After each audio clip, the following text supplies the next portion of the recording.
In the cold streets of Königsberg, in the year 1781, a familiar silhouette crosses the city. The inhabitants know this daily scene well. Professor Immanuel Kant is taking his walk at precisely 4 o'clock in the afternoon. His punctuality is so legendary that the merchants set their clocks by his passing. But what they don't know is that this discreet man with unchanging habits has just triggered an intellectual revolution that will shake the very foundations of Western thought. The publication of the Critique of Pure Reason marks a turning point in the history of philosophy. Yet nothing in Kant's modest origins suggested that he would become one of the greatest thinkers of all time. This story is that of a man who, without ever leaving his hometown, traveled further into the territories of the mind than any philosopher before him. Origins, 1724 to 1740. On April 22, 1724, in a modest house in the artisan district of Königsberg, Immanuel Kant was born. The city, then the capital of East Prussia, was an important commercial crossroads where merchants, sailors, and intellectuals mingled. Kant's father, Johann Georg Kant, was a humble saddler, descendant of Scottish settlers whose original name, Kant, had been Germanized. His mother, Anna Regina Reuter, was a pious woman deeply influenced by Pietism, a rigorous branch of Protestantism. The Kant family lived in modest but dignified conditions. Young Immanuel grew up in an atmosphere where his father's hard work and his mother's spiritual devotion intertwined. Pietism, which emphasizes the personal experience of faith and strict morality, would profoundly mark his intellectual and moral formation. Kant's mother played a crucial role in his early education. It was she who took him to observe nature, teaching him to recognize plants and to marvel at the order of the natural world. Later, Kant would write, "I will never forget my mother, for she planted and nurtured in me the first germs of good. She opened my heart to the impressions of nature." Unfortunately, Anna Regina died of fever when Immanuel was only 13 years old. This loss deeply affected him. The young boy found refuge in his studies, where he excelled. His talent attracted the attention of Pastor Franz Albert Schultz, an important figure in Pietism, and director of the prestigious Collegium Fridericianum. Schultz, recognizing young Kant's intellectual potential, convinced his parents to send him to study at the Collegium. This was a decisive turning point. In this rigorous establishment, Kant received a thorough classical education. The days began at 5 a.m. with prayers, followed by long hours of studying Latin, Greek, theology, and mathematics. The strict discipline of the Collegium forged Kant's character. He developed his habits of regularity and methodical work, which would become legendary. But the stifling atmosphere of the school, with its insistence on outward piety and rote memorization, aroused in him a certain reserve towards religious dogmatism. Formative years, 1740 to 1755. In 1740, at the age of 16, Kant enters the University of Königsberg. This institution, founded in 1544, is then a major intellectual center in Prussia. The young man initially enrolls in theology, following his family's wishes and the influence of Pastor Schultz, but his curious mind soon pushes him toward other horizons. It is his encounter with Martin Knudsen, a professor of logic and metaphysics, that changes the course of his life. Knudsen introduces Kant to the works of Newton and Leibniz, and for the first time, the young student discovers a world where reason and science unite to explain the universe. The reading of Newton, in particular, fascinates him. How can mathematical laws describe the movement of celestial bodies with such precision? These university years are difficult financially. After his father's death in 1746, Kant must support himself. He gives private lessons to wealthier students and even plays billiards, where his talent for mathematics earns him some winnings. His financial difficulties do not dampen his intellectual fervor. He devours the works in the university library, spending long hours studying physics, mathematics, and philosophy. In 1747, Kant publishes his first work, On the True Estimation of Living Forces, a text that attempts to resolve a controversy between Cartesian and Leibnizian views on the nature of force, already revealing his ability to tackle complex problems with clarity and originality. Although the work goes relatively unnoticed, it marks the beginning of his philosophical writing career. Unable to secure a university position immediately, Kant becomes a tutor in various noble families of East Prussia. This period, lasting nearly 9 years, is the only time in his life when he significantly distances himself from Königsberg. In the isolated manners of the Prussian countryside, he refines his thought and develops his teaching skills. The life of a tutor is not always easy for this shy and reserved young man. He must adapt to the demands of aristocratic families while maintaining his dignity as an intellectual. Later, he would confide to his friends that these years taught him the delicate art of combining firmness and diplomacy in teaching. It is also during this period that Kant develops his first cosmological theories. In 1755, he anonymously publishes General History of Nature and Theory of the Heavens, where he proposes a mechanical explanation for the formation of the solar system, later known as the Kant hypothesis. This bold work, which explains the formation of planets without resorting to direct divine intervention, already demonstrates his independent spirit. That same year, Kant returns to the University of Königsberg to defend his doctoral thesis, On Fire. This dissertation in Latin allows him to obtain the title of private docent, enabling him to teach at the university. It marks the beginning of a new phase in his life, that of university teaching. His early courses quickly attract attention. Contrary to the common practice of dictating notes, Kant prefers to speak freely, encouraging his students to think for themselves rather than memorize ready-made formulas. He teaches a wide range of subjects: logic, metaphysics, mathematics, geography, physics, and even military fortification. Academic Ascent, 1755 to 1770. The first years of teaching at the university are marked by intense intellectual activity. Kant gives up to 20 hours of lectures per week, and his salary as private docent directly depends on the number of students attending his classes, which compels him to be a captivating teacher. He succeeds remarkably. His lessons attract not only students, but also officers from the garrison and cultured citizens of Königsberg. It is during this period that Kant establishes his legendary habits. Each day follows a meticulously arranged schedule. He invariably rises at 5 a.m., drinks weak tea, smokes a pipe, his only admitted vice, and works until the time of his classes. The afternoon is dedicated to his famous walk, followed by dinner with chosen friends, while the evenings are reserved for reading and reflection. His contemporaries paint a portrait of a man of average height with a fragile constitution. His high forehead and bright blue eyes reveal intense intellectual activity. Despite his delicate health, he maintains a strict discipline, believing that mental illness can be overcome by the firmness of will. Contrary to the austere image that posterity often retains, the Kant of this period is a sociable man, appreciated for his sharp wit and subtle humor. He frequents the salons of Königsberg, where his eloquence and brilliant conversation shine. Count Iserlohn and his wife in particular regularly welcome him into their home, where he mingles with the intellectual elite of the city. The question of marriage arises several times. Kant seriously considers settling down. An anecdote recounts that he once prepared a marriage proposal speech, but delayed so long in delivering it that the lady in question had already married someone else. The truth is more nuanced. Kant deliberately chooses celibacy, believing that married life could hinder his philosophical quest. In 1762, he publishes The Only Possible Ground for a Demonstration of the Existence of God, a work that attracts attention beyond the borders of Prussia. His growing reputation earns him an offer for a position at the University of Berlin, which he declines. Königsberg, with its familiar routines and well-stocked library, remains his universe. The 7 Years' War, 1756 to 1763.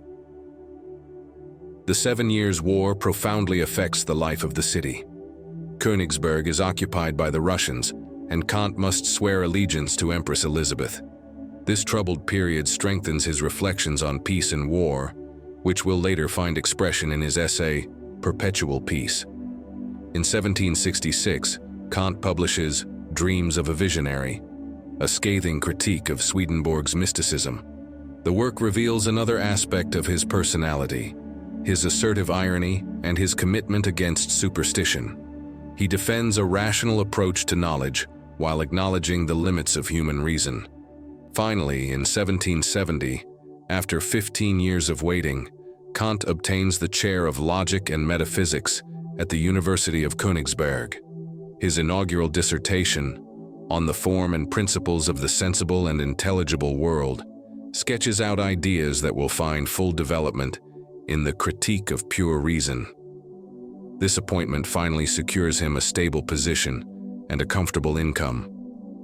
At 46, Kant can now fully dedicate himself to the elaboration of his philosophical system. But no one, not even he, suspects the magnitude of the intellectual revolution he is about to unleash. The Copernican Revolution, 1770 to 1781. The year 1770 marks the beginning of an extraordinary period in the history of philosophy. For 11 years, Kant seems to withdraw from the world. His publications dry up to the point that his friends worry about his silence. What they do not know is that in his modest apartment in the Princess Inn, Kant is accomplishing one of the greatest revolutions in human thought. This silent decade is, in reality, a period of intense intellectual activity. Kant rises every morning at precisely 5 o'clock, sits at his writing desk, and embarks on a complete rethinking of the foundations of philosophy. He fills hundreds of pages with notes, writing and rewriting tirelessly, searching for the perfect formulation of his revolutionary ideas. Correspondence from the time reveals the turmoil of this intellectual gestation. In a letter to Marcus Hertz in 1771, he writes, "I am working on a book that could be titled, The Limits of Sensibility and Reason. This initial project will gradually transform into the Critique of Pure Reason." The fundamental problem that obsesses Kant is how we can know something with certainty. Empiricists like Hume assert that all knowledge comes from experience, while rationalists like Leibniz argue that pure reason can reach the truth.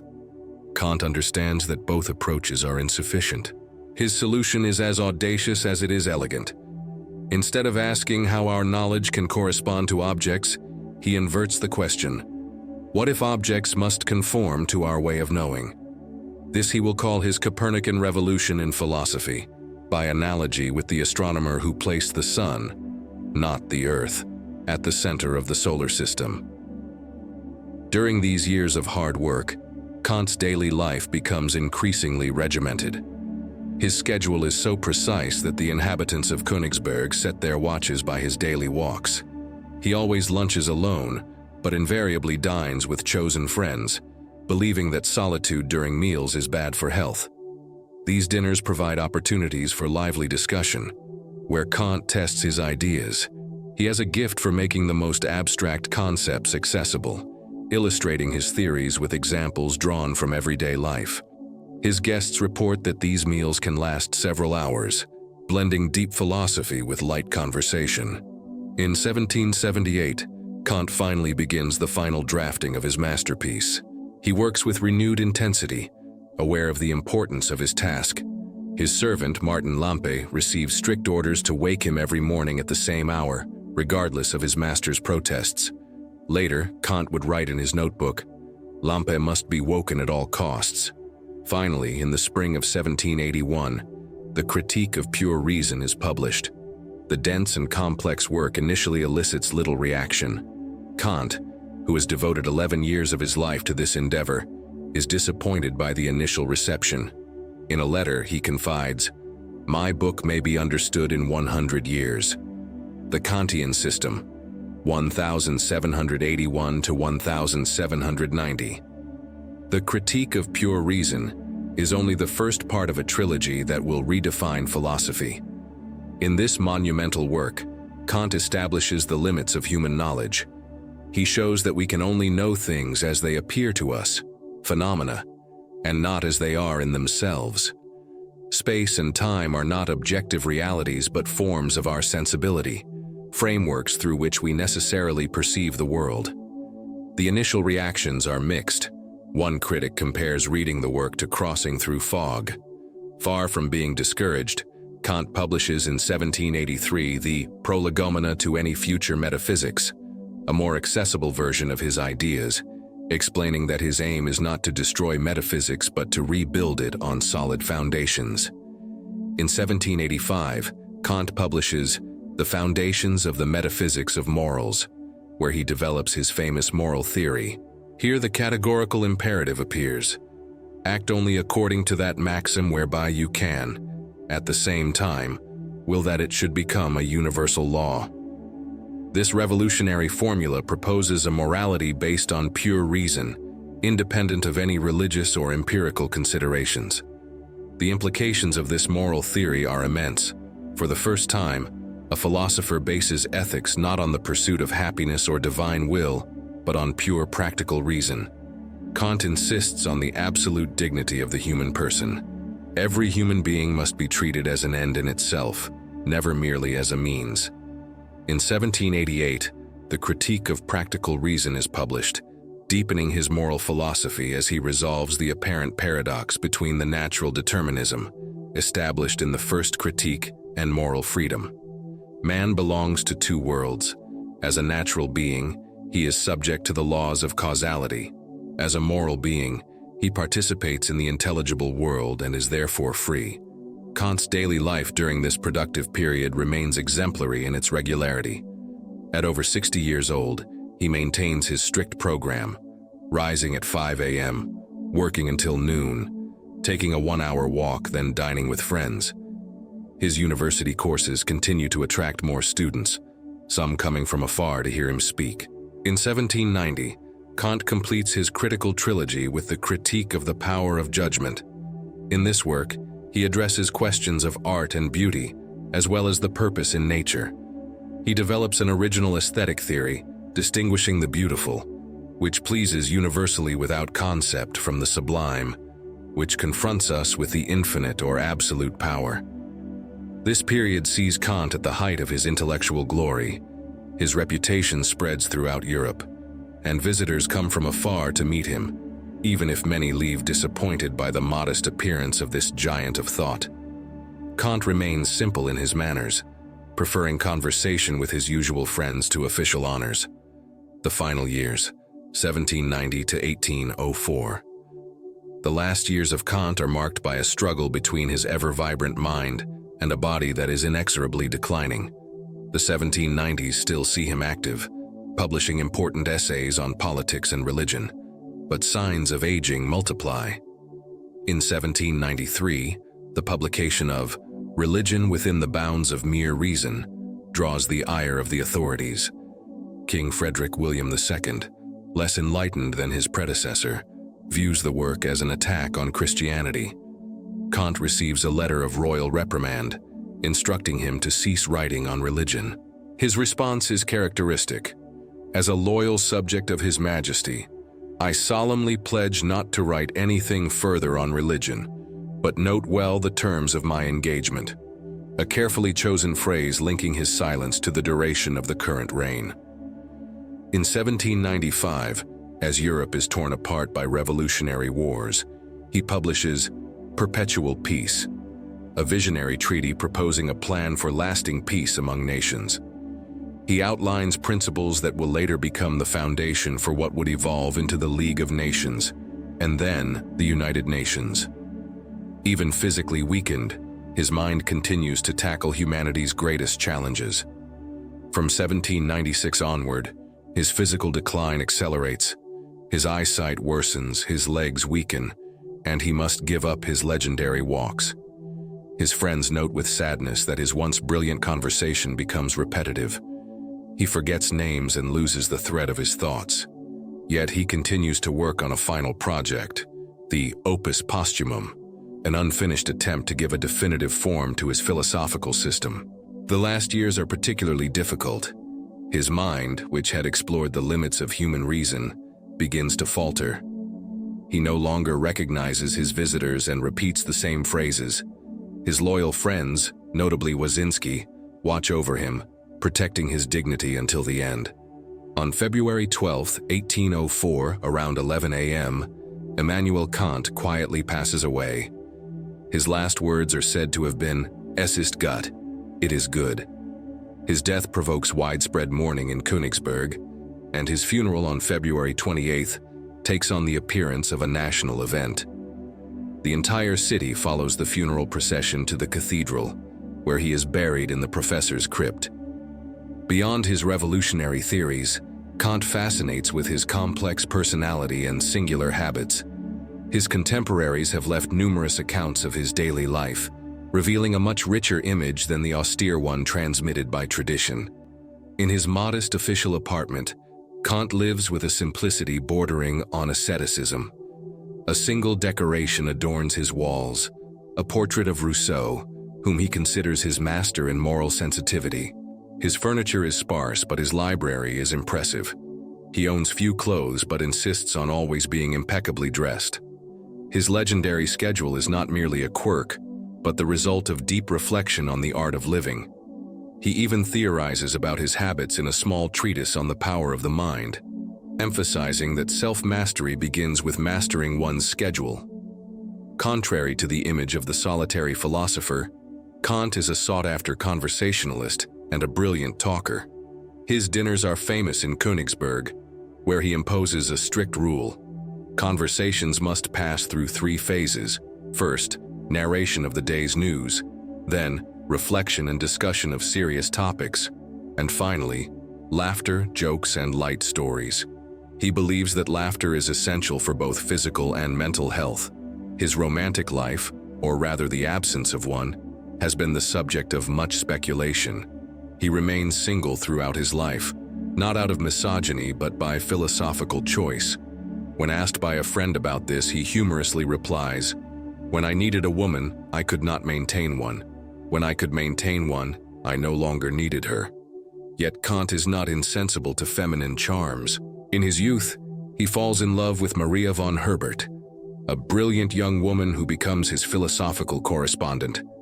This strictly platonic relationship reveals a Kant capable of great delicacy in his human interactions. His health is a constant concern. He develops an entire system of personal hygiene, meticulously recorded in his notebooks. He regulates his breathing, counts his steps during his walks, and even theorizes about the best way to blow his nose. These quirks, which may seem amusing, reflect his conviction that philosophy must be embodied in daily practice. His relationship with his faithful servant, Martin Lampe, illustrates the complexity of his personality. For 40 years, Lampe is his number one, ensuring his daily comfort. When he must dismiss Lampe for drunkenness, Kant notes in his journal, "One must forget Lampe's name," a touching note that reveals his sensitivity beneath his apparent coldness. Kant's legacy is immense. His philosophical revolution, comparable to that of Copernicus in astronomy, marks a turning point in the history of thought. He demonstrated the limits of human reason while affirming its power, establishing a universal morality based on pure reason, and opening the way for a new understanding of art and beauty. More profoundly, Kant embodies an ideal, that of the philosopher who does not separate thought from life, who seeks to align his existence with his principles. His regulated life was not merely a quirk, but the expression of a deep conviction that philosophy must manifest in daily practice. Today, more than 2 centuries after his death, the questions he posed remain strikingly relevant. What can I know? What must I do? What may I hope? These 3 questions, which he believed encapsulated all philosophy, continue to challenge each generation. Kant's tomb bears an inscription drawn from the Critique of Practical Reason. 2 things fill the mind with ever-increasing admiration and awe, the more often and steadily we reflect on them: the starry heavens above me and the moral law within me. These words beautifully summarize the essence of his philosophy: the union of theoretical knowledge and moral consciousness, the contemplation of the world, and the ethical imperative. Immanuel Kant thus remains not only a giant of philosophy, but also an example of what a life dedicated to the pursuit of truth and the practice of wisdom can be. His legacy continues to influence our way of thinking about the world, morality, and ourselves, proving that his philosophical revolution has lost none of its relevance. Thank you for listening to this new philosophical story. I am truly grateful that more and more of you are joining the channel and keeping alive these stories that have shaped our current reality. The channel requires a lot of resources, so if you would like to make a donation or subscribe to my Patreon to unlock exclusive content soon, you are most welcome. See you very soon, I hope.